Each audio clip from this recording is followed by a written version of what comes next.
তাই আমার গোপাল চলে যাওয়ার আগে আমার দুই চোখে আমি দেখতে চাই না যে আমার সামনে আমার কানু চলে গেছে, আমি মৃত্যুবরণ করব, মরার পরে আমার মৃতদেহ দেখে বাবা তুই মধুপুরে চলে যাবে।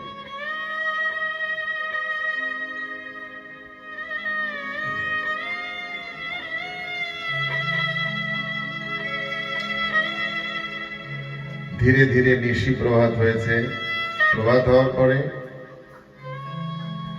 খবর ছড়িয়ে গেছে যে অক্রূরজি কৃষ্ণ বলরামকে নিয়ে যাচ্ছে। সারা ব্রজমণ্ডলের ব্রজগোপী ব্রজবাসী তারা আনন্দের আঙিনায় ভরে গেছে। একজন সখী এসে বলছে, অক্রূরজি তোমার নাম অক্রূর কে রেখেছে? তোমার নামটা তো ক্রূর হওয়ার প্রয়োজন ছিল।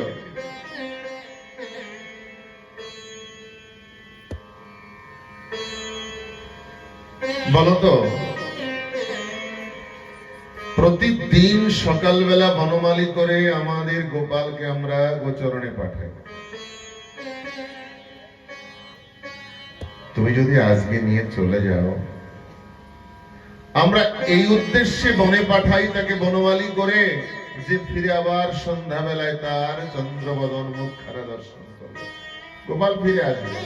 কিন্তু আমাদের গোপাল চলে গেলে আগামী সুপ্রভাতে কাকে গোচরণে পাঠাবো, কাকে সুন্দর করে সাজাবো, কাকে আরতি করব?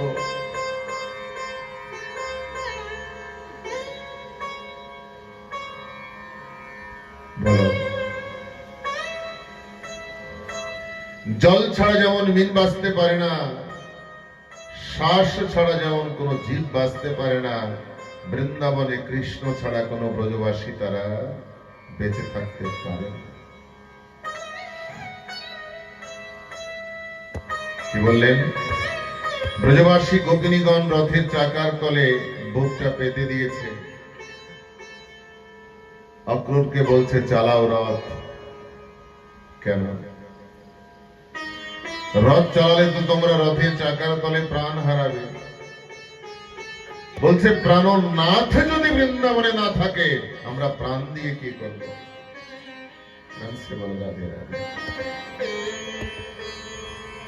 প্রাণনাথ, যাকে প্রাণ দিয়েছি সেই প্রাণনাথই যদি চলে যায়, তাহলে প্রাণ দিয়ে আমরা কি করব?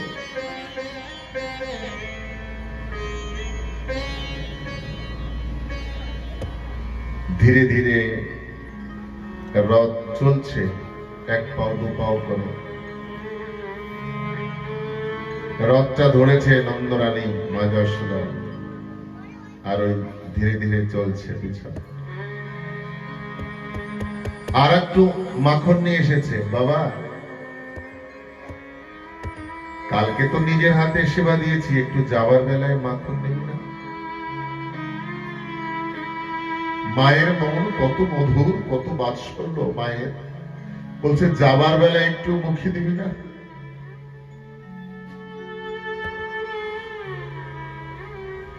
আয় বাবা, চলে যাওয়ার বেলায়, বিদায় বেলায় তোর মুখে আর একবার এই হাতখানি দিয়ে একটু মাখন তোর মুখে তুলে দিই বাবা, একটু সেবা নিয়ে।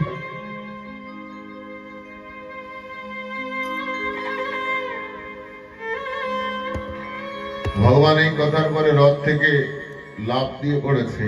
মা তো মাই হয়, জড়িয়ে ধরেছে। বলছে, মা তুমি যদি এইভাবে আমাকে ভালোবাসো, আমি তো যেতেই পারবো না বৃন্দাবন ছেড়ে। বৃন্দাবন ছেড়ে আমার যাওয়া হবে না।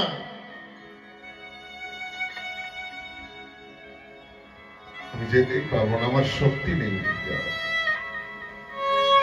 আমি সব পারি এই জগতে, কিন্তু ভক্তের চোখের জলকে উল্লঙ্ঘন করে আমি কোথাও যেতে পারি না। মা, যেখানে ভক্তের চোখের জল, আমি সেখানে হয়ে যাই দুর্বল। আর যেখানে অভিমান, আমি সেখানে সবল। অভিমানকে নষ্ট করার জন্য আমি সবল, কিন্তু দুর্বল ভক্তের চোখের জলের কাছে।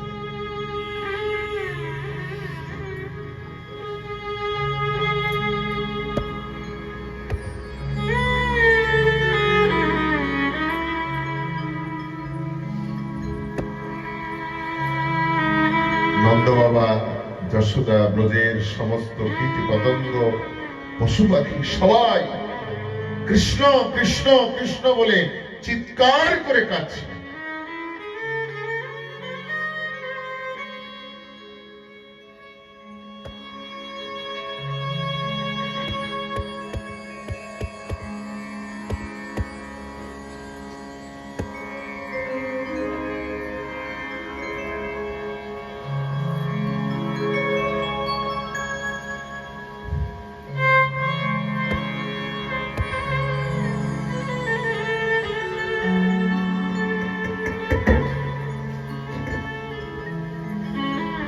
বিরহ যে প্রেম, বড় অদ্ভুত প্রেম।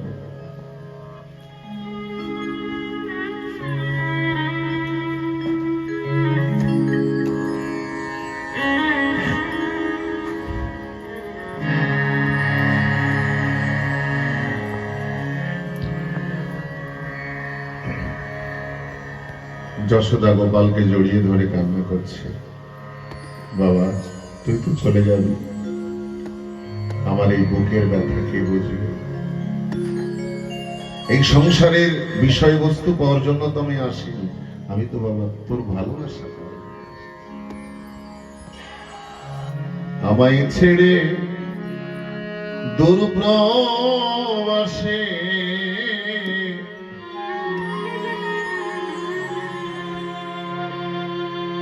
তুমি চলে যাবে,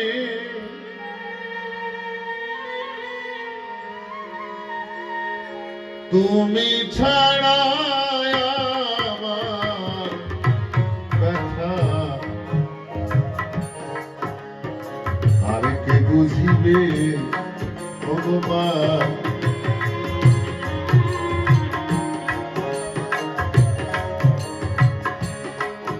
তুমি ছাড়া আমার ব্যথা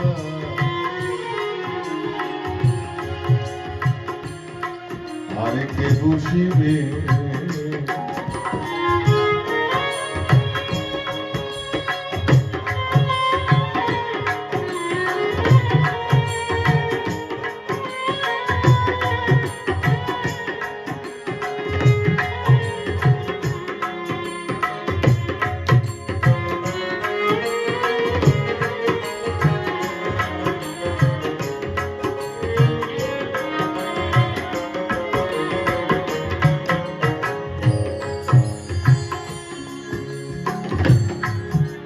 তোমার স্মৃতি আমার বুকে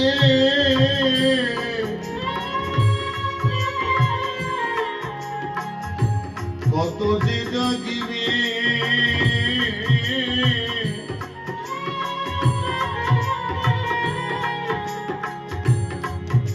তুমি ছাড়া আমার ব্যথা ও গোপাল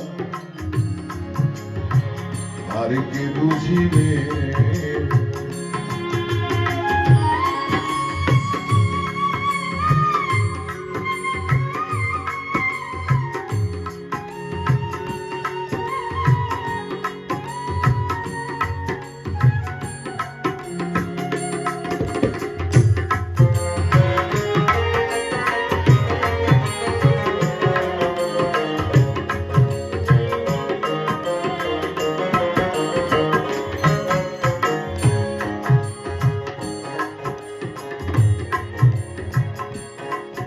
আমার কথা শুনলে না কো,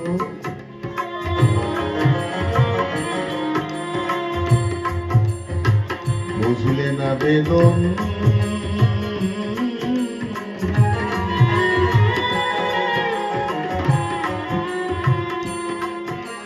কেঁদে কেঁদে কত আমি তোমায় করলাম জীবাণু, বুঝি তোমার লাগি হবে মরণ আমার,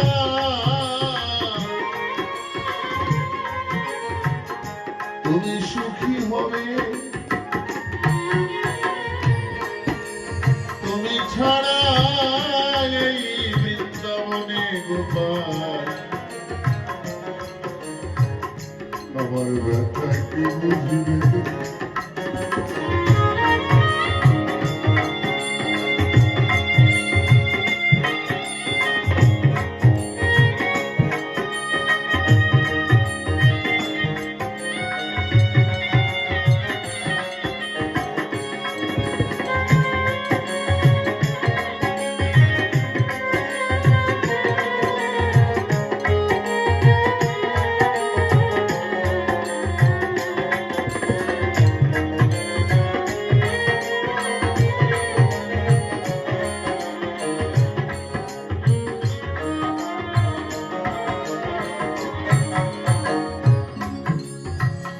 আমি মরে যাই ক্ষতি নাই,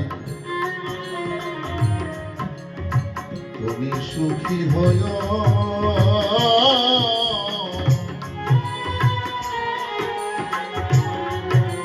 আরো যদি মাঝে মাঝে তোমার সুখবর জানায়,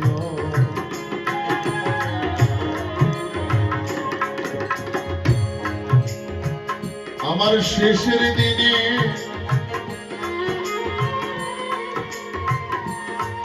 তোমার কাছে টেনে নিও আমার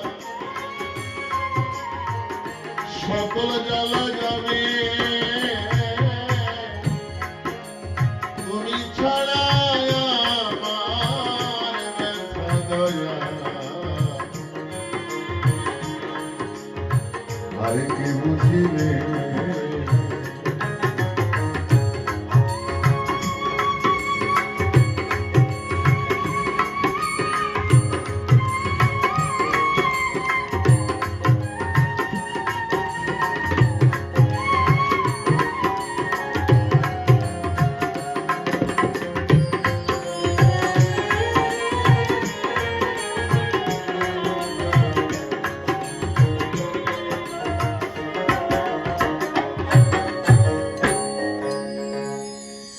যেতে যেতে কিছু দূরে দেখছি কিশোরীজি রাধারানী দাঁড়িয়ে আছে তমাল বৃক্ষে হেলন দিয়ে। গোপাল দেখলেন সবাইকে তো ভুলে যাচ্ছি, একটু রাধারানীকেও ভুলে যেতে হবে। যখনই রাধারানীর নিকটে গেলেন, রাধারানী দুই চোখের জলে বক্ষ প্লাবিত করছে, অদূরে, সবার মধ্যে না। গোপাল বলছে, কিশোরী কৃপা করো, তোমার আজ্ঞা না হলে, তোমার অনুমতি না হলে তো আমি মধুপুরে যেতে পারবো না। চোখে জল মুখে হাসি, চোখে জল মুখে হাসি। রাধারানী বলছে, দাও তোমার মোহনবাসী। চলে যাবে, যাও, আমি কি নিয়ে থাকবো? তোমার ধরা চূড়া মোহনবাসী আমাকে দিয়ে দাও। তোমার এই স্মৃতিচিহ্ন নিয়েই তো থাকবো আমি। আমার তো কিছু বেঁচে থাকার কিছু চাই না বাবা। ধরা চূড়া মোহনবাসী আমাকে দিয়ে যাও, তুমি যাও, চলে যাও। এবার রাধারানী চোখে জল মুখে হাসি, চোখে জল কিন্তু মুখে হাসি দিচ্ছে। দাও তোমার বাসি, ধরা চূড়া। তো বলছে, দেখো তুমি যদি এই আমার যাওয়ার সময় কান্না করো তাহলে তো আমার যাওয়াই হবে না। প্রিয়া তুমি কেঁদো না, এই কথাটা বলে যখন পীতম্বর দিয়ে গোপাল আমার রাধারানীর চোখের জল মুছাতে চেষ্টা করেছে, বলছে হাতটা আগে আর বাড়াবে না। কে দিয়েছে আমার চোখের জল মোছানোর সাহসটা তোমাকে? রাধারানীর চোখের জল মোছানোর সাহসটা কে দিয়েছে তোমাকে? এত বড় সাহস তোমার? জীবনে তোমাকে কত ভক্ত কত তিরস্কার করেছে, কালা বলেছে, শট বলেছে, লম্পট বলেছে। রাধারানীর মুখ দিয়ে কোনোদিন তোমাকে এত কটু ভাষা আমি কখনো বলিনি। আজকে বলতে বাধ্য আমি, তুমি নিষ্ঠুর, তুমি বাসা। কেন? আমাকে নিষ্ঠুর বললেন, আমাকে কেন পাষাণ বললেন? বলছে রাধারানীর জীবন থেকে তুমি নিতে নিতে কি বাকি রেখেছো বলো? আমার এই জীবন থেকে নিতে নিতে কি বাকি রেখেছো? সবই তো নিয়েছো তুমি। শেষ পর্যন্ত এই চোখের জলটুক আমি আমার জন্য রেখেছি। কেন? যখন তোমার কথা মনে পড়বে, তোমার কথা চিন্তন করে করে দুই চোখের জলে তোমার বিরহ প্রেমে আমার হৃদয়ের অতৃপ্ত সেই জ্বালাকে আমি জুড়াবো। আমার কি এতটুকু অধিকার নেই কৃষ্ণকে ভালোবেসে একটু চোখের জল সংগ্রহ করে নয়নের দুটি পাতায় ধরে রাখতে? শেষ পর্যন্ত তুমি আমার চোখের জলও কেড়ে নিতে চাইছো। দেব না, সব দিয়েছি, চোখের জল আমি তোমাকে দেব না।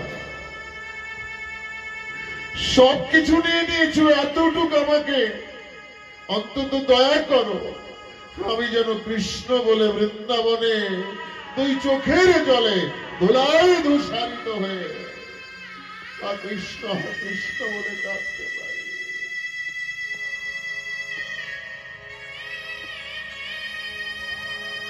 আমার তো সবই কেড়ে নিয়েছো, কি আছে আর বলো?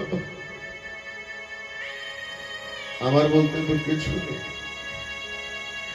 একটু চোখের জল আমি দেব না তোমাকে। কেন দেবে না? বলছে যখন যখন তোমার কথা মনে পড়বে, তখন তখন আমার হৃদয় শতদলে তোমাকে চিন্তন করে মন ও মানুষে দুই চোখের জলে তোমার চরণ প্রক্ষালন করিয়ে দেব। এতটুক অধিকার আমাকে দাও। এই কথা যখনই বলেছে কিশোরী আমার আমার আমার গোবিন্দ চরণে পড়ে গেছে, সাষ্টাঙ্গে প্রণাম করছে। সাষ্টাঙ্গে প্রণাম করে উঠে রাধারানীকে আর দেখছে না, রাধারানী কৃষ্ণ হয়ে গেছে। কৃষ্ণ যখন রাধারানীকে প্রণাম করেছে, রাধা নেই, কৃষ্ণ, দুইজন কৃষ্ণ। রাধা কোথায় গেল?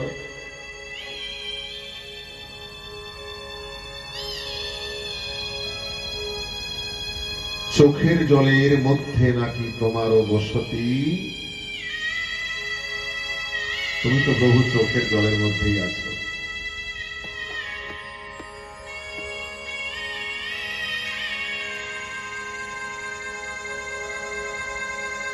ডাক দিয়ে বললেন রাধা কৃষ্ণ স্বরূপম বহি, কৃষ্ণ হি রাধা স্বরূপিনম। রাধারানী কি করলেন? তার বহিরঙ্গকে কৃষ্ণমূর্তি করে রাধা প্রেম কৃষ্ণের অন্তরে প্রবেশ করে দিয়েছে। দুইজন কৃষ্ণ, রাধা নেই, কৃষ্ণের অন্তরে লুকিয়ে গেছে। এই জন্য কৃষ্ণের আনন্দদায়িনী, লাদায়িনী, আহ্লাদিনী শক্তি আমার প্রেমময়ী রাধা। প্রেম সে বলো রাধে রাধে, একটু জোরে বলো রাধে রাধে।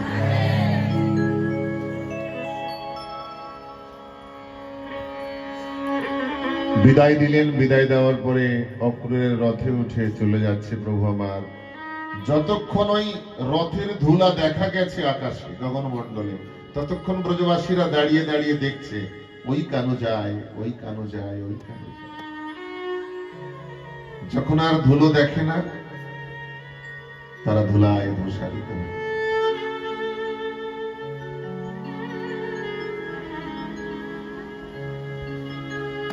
যেতে যেতে যেতে যেতে যমুনা পার হতে অক্রূরজি ভাবলো একটু স্নান করবো, আমার আহ্নিক করতে হবে। জলে ডুব দিয়েই দেখে রথে যে দুইজন বসা, সেই দুইজনই ওই জলের ভিতরে। একবার জলের মধ্যে ডুব দিয়ে দেখছে কৃষ্ণ বলরাম জলের ভিতরে যমুনার, আবার উঠে দেখে রথে বসে। ভগবান কি বলতে চাইলেন? অক্রূরের মনে একটা ভয় ছিল, দুই ভাইকে নিয়ে গেলে কংস মেরে দেবে। ভগবান অক্রূরকে জানাতে চাইলেন যে আমরা মরতে আসিনি, মারতে এসেছি, আমরা সেই কংসের কাল। অক্রূরের মনের ভয় চলে গেল, ধীরে ধীরে মথুরা পার হয়ে গেল। গোয়ালা তো কৃষ্ণ, ভালো বেশভূষা নেই। রাজপুরীতে গিয়ে এক দর্জির কাছ থেকে, দর্জিকে কৃপা করে প্রভু সেখান থেকে কিছু পোশাক আদি নিয়ে সুন্দর পোশাক পরে রাজপ্রাসাদে ঢোকার চেষ্টা করছে। সেখানে গিয়ে কুবজির সঙ্গে দেখা। কংসের সবাই কুবজি চন্দন সেবা করত, মনে মনে ভাবতো যদি গোপালকে একবার চন্দন করাতে পারতাম। কৃষ্ণকে সুন্দর করে সাজিয়ে দিয়েছে, সেই বাঁকা কুবজিকে আমার কৃষ্ণ পায়ে পায়ে চরণে চরণ রেখে বগলে হাত দিয়ে টান দিয়েছে, কুবজি সোজা হয়ে গেছে, কুবজির কুজ নাই, সুন্দর হয়ে গেছে। গোপীর বেশে আমার গোবিন্দকে বরণ করেছে, কৃপা করেছে। মুখ্য দুয়ারে যখন ঢুকতে যায়, উন্মত্ত হস্তি কংসের ওই দুয়ারে ছিল, মাতাল হস্তি। যখনই ঢুকতে গেছে হস্তি আক্রমণ করেছে, হস্তিকে ধরে প্রভু এমন ভাবে প্রহর করেছে, গোবিন্দায় নমঃ নমঃ। হাতির দাঁত নিয়ে কৃষ্ণ বলরাম প্রবেশ করেছে, দুই ভাইয়ের স্কন্ধে দুটি হাতির দাঁত। কংস দেখছে ওই যে আমার কাল আসছে। চানুর মুষ্টিকে আদেশ দিল, দুই দৈত্য চানুর আর মুষ্টি, যাও দুই ভাইকে মেরে দাও। চানুর আর মুষ্টি দুই দৈত্যের সঙ্গে কৃষ্ণ বলরামের মল্লযুদ্ধ শুরু হয়ে গেল। বিড়ালে যেমন ইঁদুর ধরে না, একসঙ্গে মারে না, ভগবান আর বলরাম দুইজনকে ধরেছে, ধরে একটু খেলা করছে। একবার কৃষ্ণ উপরে, একবার নিচে, একবার উপরে একবার নিচে। যখনই ভগবান নিচে চলে যায়, ওরা ভাবে এইবার বুঝি মেরে দেবো। ভগবান তো খেলা করছে। মল্লযুদ্ধ করে কিছু সময় ব্যতীত করে, মল্ল ক্রীড়া করে, বাহুবলী দর্শন করিয়ে তাদের বাহুতে কি বলা সেটা জানার পরে এমন ভাবে মুষ্টাঘাত করেছে, চানুর মুষ্টি গোবিন্দায় নমঃ নমঃ। যখনই দুই দৈত্য নিধন হয়ে গেল, চানুর আর মুষ্টি, কংস একা, গায়ে কম্পন উঠেছে, মাথার চুলগুলো খাড়া হয়ে গেছে, এদিক ওদিকে দেখছে কোন দিকে পালাবে, পালাবার জায়গা নেই।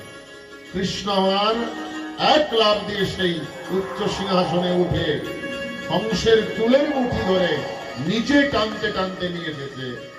এই জানুটা কংসের বুকে দিয়েছে। তারপরে বজ্রবৎ মুষ্টাঘাত, বজ্রবৎ মুষ্টাঘাত, মুষ্টাঘাত করতে করতে কংস রক্ত বমি করে পরমধাম প্রস্থান করেছে।